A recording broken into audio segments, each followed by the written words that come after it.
তো hello everyone, কেমন আছো তোমরা সবাই? তো এই ব্লগটা অ্যাকচুয়ালি এটা ব্লগ না, এটা একটা প্র্যাঙ্ক ভিডিও যেটা আমি করেছি অনেক আগে। তো গল্পটা স্টার্ট হয়, আমাকে রাত্রির 12টার সময় মেসেজ করে বলছে, 12টা 5, আমার ভাল লাগছে না, আমার বয়ফ্রেন্ড আমাকে ধোকা দিয়ে দিয়েছে। কারণ আমি জানতাম ওর বয়ফ্রেন্ড কীরকম, ওকে বলেছিলাম। বাট দেন আমাকে বলছে ও নাকি করতে যাচ্ছে। আমি ওকে বোঝালাম, আমার মাথা গরম হয়ে গেছে, আমি তাও ওকে বুঝিয়েছি এসব করিস না, ব্লা ব্লা ব্লা, কারণ আমার একটুখানি অতি সৎ হওয়ার স্বভাব আছে। নাহলে ওর মতন একটা গাধাকে কে বাঁচাবে? আমি তো বাঁচাবো না। তো যাই হোক, আমি ওকে বোঝাই, ও শোনে না। ও 12টা 19-এ আমাকে মেসেজ করলো, করে বলছে ও সুসাইড করতে যাচ্ছে, টাটা, একটা স্ট্যাটাস দিয়ে দিল, বাই এভরিওয়ান। ওকে, কিছু 12টা 19-এ মেসেজ করলো অ্যান্ড আই থিঙ্ক 12টা 25-এ আমার ওর একজন নাকি পাশের বাড়ির দিদি, তাও আবার ওর বাড়িতে এলো, দেখছিল কি ভিডিও শ্যুট করছে, কি এই ভিডিও নাকি সেই কারণে নাকি এসছে। তো আসার পরে দেখতে পায় ওরকম সুইসাইডের মতন অবস্থা। দেন ওকে হসপিটালে নিয়ে যাওয়া হয়, আমাকে মেসেজ করছে ও দিদি যে কী হলো, তুমি কি জানো কিছু কিছু হলো? দেন আমি বলছে যে তোমার তো মানে তুমি তোর লাস্টে চ্যাটসে ছিলে, সেই জন্য আমি তোমাকে বললাম, কিন্তু আমি বললাম যে ওপরের চ্যাটসগুলো পড়ো, তাহলে বুঝতে পারবে কী হয়েছে না হয়েছে। আমাকে বললো যে না, তা আমাকে বললো যে আমি চ্যাটস লালটু সব ডিলিট করে দিয়েছে। তো আমি এখান থেকে আরও ক্লিয়ার হয়ে গেলাম যে এটা একটা প্র্যাঙ্ক হচ্ছে। দেন আমি আমার ফ্রেন্ড প্রীতম, এনাকে বললাম যে ঠিক আছে, একটা কাজ কর, তুই না ওকে মেসেজ কর, বলবি ও খুব কান্নাকাটি করছে, খুব ডেকে গেছে, তোর ওপর তুই যা যা করেছিস সেগুলো করা উচিত হয়নি, অ্যান্ড ও স্যারকে বলে দিয়েছে। আমাদের একটা স্যার আছে যার একটু অত্যাধিক নেকামোর স্বভাব, তো তাকে বলে দিয়েছে। তুই কি সত্যি সুসাইড করে চেষ্টা করেছিলিস? আরে প্র্যাঙ্ক করছি বুঝছেন? তুই প্র্যাঙ্ক করছিস, জানিস এর জন্য কি হবে তোর সাথে স্কুলে?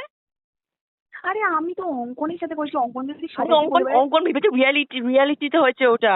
ও স্যারকে বলে দিয়েছে। এবার স্যার কাল তুই যদি কালকে স্কুলে যাস, তোর জানিস কি হবে এবারে? হুম। তোকে তোকে কি বলে চিলড্রেন অ্যাসাইলামে নিয়ে যাবে। কেন? কারণ তুই এই বয়সে ঠিক করার চেষ্টা করেছিস, এটা কোনো স্বাভাবিক বাচ্চা করে না। ভাই আমি জাস্ট প্র্যাঙ্ক তার করেছিলাম। মানে তো কোনো মেন্টালি প্রবলেম আছে। প্র্যাঙ্ক করছিলাম বাট ভাই। এবার তুই জানিস তোর সাথে কি হতে পারে? এটুকু আইডিয়া আছে? তো অঙ্কনকে বলতে কে বলেছিল? এবার তুই রাখ, আমার ভালো লাগছে না তোদের না সাথে। তুই শোন, কথাটা তো শোন আগে পুরো। কি বল? তুই তোকে এবারে তোকে হয়তো চিলড্রেন অ্যাসাইলামে নিয়ে যেতে পারে। আই এম নট কিডিং, কারণ স্কুল থেকে এইসব যদি তুই জানতে পারিস স্কুলে, তুই কিন্তু চিলড্রেন অ্যাসাইলামে নিতেই পারে। অঙ্কনকে বাড়াবাড়িটা কি করতে বলেছিল ভাই? তুই তোকে? ওকে বলেছিস কেন? তুই ওকে বলতে তো পারতিস লাস্টে গিয়ে প্র্যাঙ্ক করছিস। তো আমি তো আজকে সকালে ওকে বলেছি। ও তো কালকে রাত্রেই বলে দিয়েছে স্যারকে। ও কালকে রাত্রেই বলে দিয়েছে স্যারকে। যে অঙ্কনকে কলে নে তো। দাঁড়া, অঙ্কন খেতে গেছে। অ্যাড কল করো, ওর উপর আমার রাগ ধরেছে। না লিটারালি আমাকে অঙ্কন কালকে রাত্রেই বলেছে 12টার সময়। আরে আমি 12টার সময় তোর নাম্বার 12টার সময় ফোন করা যায় কারো বাড়িতে? আমার করতে পারতিস। আমি কি জানি বসে আছি? তুই তুই তোর তোর ফোন তুই 12টার সময় করা উচিত, তুই আমি জানি বসে আছি, তুই কখন ঘুমাস, কটার সময় ঘুমাস না? ভাল লাগে না আমার আর। হ্যাঁ তুই রাখ তো। তোকে তো বাবা মাকে নিয়ে যেতে হবে। আমার বাবা মা কেউ যাবে না। তো না গেলে তোমাকে তুমি যাও চিলড্রেন অ্যাসাইলামে যাও, কি ভর্তি হও। কারণ এটা যাই। কারণ এটা খুব যাই। একটা বড় ম্যাটার এটা, বুঝলি?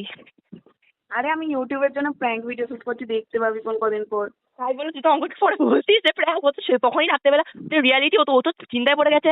ও তো রিয়ালিটি তো বাবার সাথে এখন ঝামেলা হয়েছে বলে তুই তো সত্যি সুইসাইড ভাই করছিস। কিচ্ছু হয়নি আমাদের। তো এবার ও সিরিয়াসলি ওটা ভেবেছে করেছে। আমি অঙ্কনকে কালকেই বলে জানিয়েছি, মজা করছে হয়তো। তো এবার আমি স্যার যখন জিজ্ঞেস করে বললো যে হ্যাঁ, যে এরকম সত্যিকার চেষ্টা তুই করেছে। স্যারকে কলে নে না, স্যারকে কলে নে না। স্যারকে করে নিতে পারবো না, স্যারের নাম্বার নিয়ে গেছে। তুই স্যারকে কল করছো তোকে? আমাকে হচ্ছে যে একটা গ্রুপ ছিল না, ওই গ্রুপ থেকে কল মেসেজ করেছিল। তুই একটু নে না ভাই প্লিজ। তো এবারে আবার স্যারকে কল করতে আসলে তুই কিন্তু খুব ঝাড় খাবি। তুই মেসেজ কর একবার স্যারকে। আমি প্র্যাঙ্ক করছিও। সে ঠিক আছে মেসেজ করছি, বাট তুই এখন আগে কর, তুই আগে এই কর। কথাটা তো শোন আগে। বল। তো এবার আমাকে বলছে যে সত্যি কি হচ্ছে, আমি বলছি না স্যার, আমি তো জানি না এসব ব্যাপারে। তো এবার স্যার বলতে ও করার চেষ্টা করে, বেঁচে টেচে আছে মরে গেছে না, ওদের বেঁচে টেচে আছে, কিন্তু কাল ও স্কুলে আসুক, ওর ওর হচ্ছে। ওকে এইসব করতে কে বলেছে? ও যদি কোনো প্রবলেম থাকতো সে আমার স্কুলে বলতো, আমাকে খুলে বলতো এরকম করার চেষ্টা করাটা কি উচিত? তোমরাই বলো। তো আমরা বললাম না স্যার, একদমই সত্যি এই জিনিসটা উচিত তো সেটাই নয়। তো এবার বলতে এবার আরে আমার ওকে এই জন্য স্কুলে এসে চিলড্রেন অ্যাসাইলামে নিয়ে যেতে হবে, তুই এটুকু জানিস? কি? চিলড্রেন অ্যাসাইলাম মানে মানে বাচ্চাদের মানসিক কেন্দ্র। তুই স্যারকে মেসেজ কর যে আমি প্র্যাঙ্ক করছিলাম। আমি জানি না বাবা, তুই কথা তুই মেসেজ কর না। ঠিক আছে আমি বলছি। তো ও সেই মতন কাজগুলো করে। Thank you, thank you. তো সেই কারণে প্রীতম একটা কমেন্ট করে দিস প্লিজ। তো হ্যাঁ, দেন আমি ওকে মেসেজ করি আর করে যাচ্ছে তাইভাবে ন্যাকামো করি। লালটু আমার ওপরে প্র্যাঙ্ক হচ্ছে সেইটা কিন্তু আমি জানি। আমি তোমাকে বলেও আমি তোকে বলেও দিয়েছিলাম সকালে, বাট তুই এই প্র্যাঙ্কটাকে অনেক বাড়াবাড়ি করেছিলিস আর তুই ভাবছিস তুই প্র্যাঙ্ক ভিডিও করছিস। অ্যাকচুয়ালি না, আমার তোর আগে ভাবা হয়ে গেছিলো যে আমি এই ভিডিওটাই করবো, কারণ আমি জানতাম অ্যাট দ্য এন্ড তুই বলবি তুই প্র্যাঙ্ক করছিস, কারণ কোনো মানুষেরই 10 মিনিটের মধ্যে গলায় দড়ি দিয়ে হসপিটালে যায় না। তাও আবার হসপিটালের নামটা নিলাম না, যেটা এক নম্বরে জঘন্যতম হসপিটাল, যেখানে কোনো ট্রিটমেন্টও হয় না। তো তারপরেও ওরা হাসি পাচ্ছে সব জিনিস শুনে। তো এইবার আমি নেব তোর উপর বদলা। আমি এবার বলবো যে আমি তোকে নিজের ভাইয়ের মতন ভেবেছিলাম, আমার নিজের প্রচুর কষ্ট হচ্ছে এইসব তুই কেন করলি, আমি তোর সাথে সম্পর্ক রাখবো না, আমি স্যারকে বলে দিয়েছি, যেগুলো চলছে। ইয়েস, আমি স্টার্ট করে দিয়েছি। আমি সকাল থেকে একটু পড়ছিলাম, কালকে এক্সাম। আচ্ছা, তুই এটা করতে পারতিস, বাট এক্সামের পরে করতিস, এখন কেন করলি ভাই? বাট দেখে নে এর বদলাটা। এইসবের কোনো ক্ষমা হয় না লালটু। আমি তোকে ব্লক করে দিচ্ছি। মানে এইসব নিয়ে কেউ প্র্যাঙ্ক করে? আমি কতটা টেনশনে চলে গেছিলাম, তুই কি জানিস সেটা? তুই কি একবারও ভেবেছিস আমার দিকটা? আমি তোকে ব্লক করে দিচ্ছি। এইসবের কোনো কিছু আমার মনে হয় না এইসবের কোনো ক্ষমা আছে বলে। আর স্যার কী করবো সেটা স্যারের ব্যাপার, আমি জানি না, আমি রাখছি। এই সঙ্গে রিপ্লাই দিচ্ছে, বাট দেখো না কি হয় ব্যাপারটা। এত কিছুর পরেও ভাবছিস তুই সরি বললে আমার ঠিক হয়ে যাবে? আমার দিকের ব্যাপারটা তুই একবারও ভেবে দেখেছিস কি? তুই সেটা ভাব। আমি তোকে নিজের ভাইয়ের মতন ভালোবাসতাম, আর তুই কিরকম করলি আমার সাথে ভাব। এইসবের কোনো ক্ষমা হয় না লালটু, আমি রাখছি। এই আমার সাথে কোনোদিনও কথা বলবি না আর। তুই বাদ দে, আমি তোকে ব্লক করে দিচ্ছি।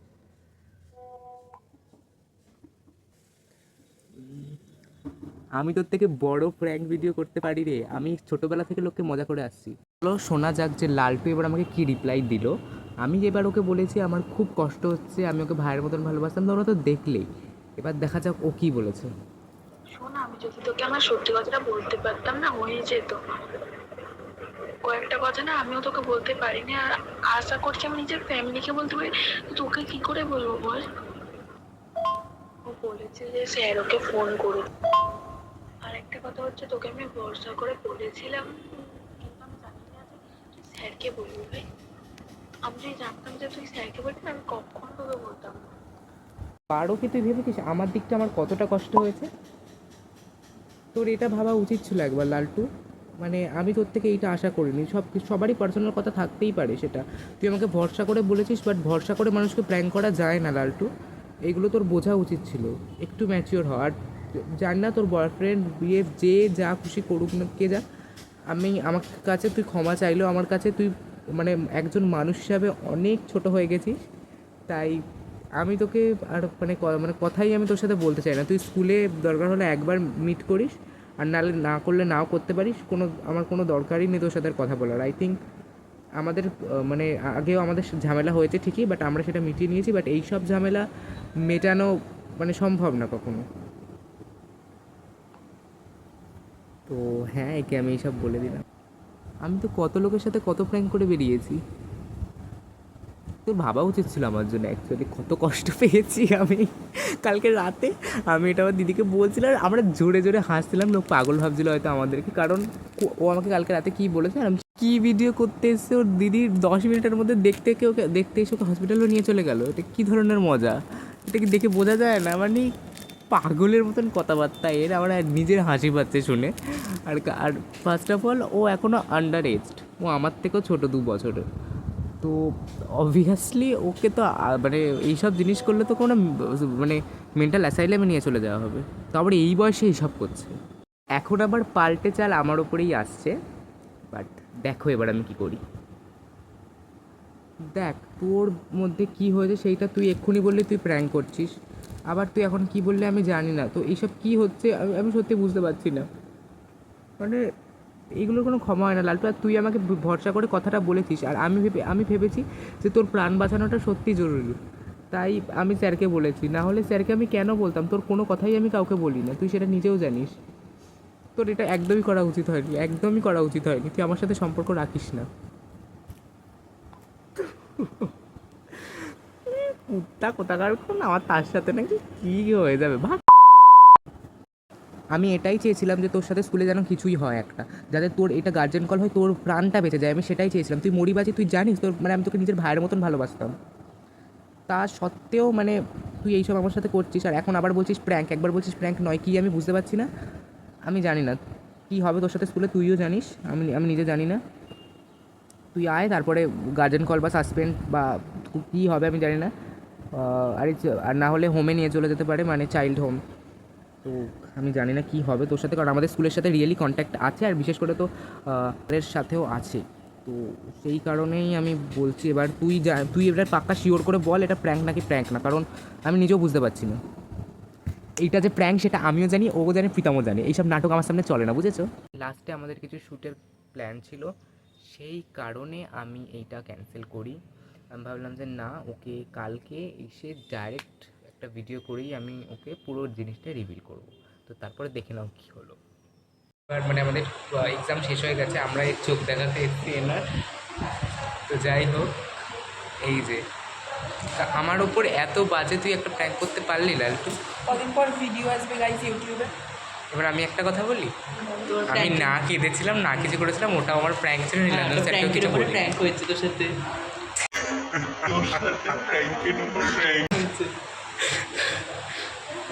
তোর সাথে প্র্যাঙ্কের ওপর প্র্যাঙ্ক হয়েছে। হাতটা ছাড়। মানে ওই দাদাটা সারা স্কুলকে আমরা এই কথা ওই দাদাটাকেও আমরা শিখিয়ে রেখেছিলাম, আমরা প্ল্যান করে রেখেছিলাম। আর প্রীতমও না কিছু বলেছে, না কিছু, কারণ আমি তখনই বুঝে গেছিলাম তোর এইসব নাটক হচ্ছে। কারণ দাঁড়া, আমি কাঁদছিলাম। আমি কাঁদিনি ওই কালকে না, এক সেকেন্ড চুপ। কালকে ওইগুলো সব আমার নাটক ছিল, আমি কিছুই করিনি। ইনফ্যাক্ট তুই আমাকে বল, বা আমি তো চ্যাটসগুলো এত তাড়াতাড়ি করেছিস তুই, 12টা কটা 19-এ আমি বলেছি যে করবো 12টা 10-এ আমার দিদি না 12 আমার কাছে এখনো চ্যাটসটা আছে। 12টা 19-এও গেছে সুসাইড করতে, 12টা 25-এও দিদি মেসেজ করছে, 10 মিনিটের মধ্যে ওকে পুরো হসপিটালে নিয়ে চলে। বাড়ি অক্সিজেন দিয়েও পারি গেছে। হ্যাঁ, তো এইগুলো দেখে আমি পুরো বুঝে গেছি। রাতের বেলা আমি আমার দিদিকে ব্যাপারটা বলে আমরা দুজন মিলে চিল্লিয়ে হাসছি, লোকে আমাকে পাগলও ভাবতে পারতো।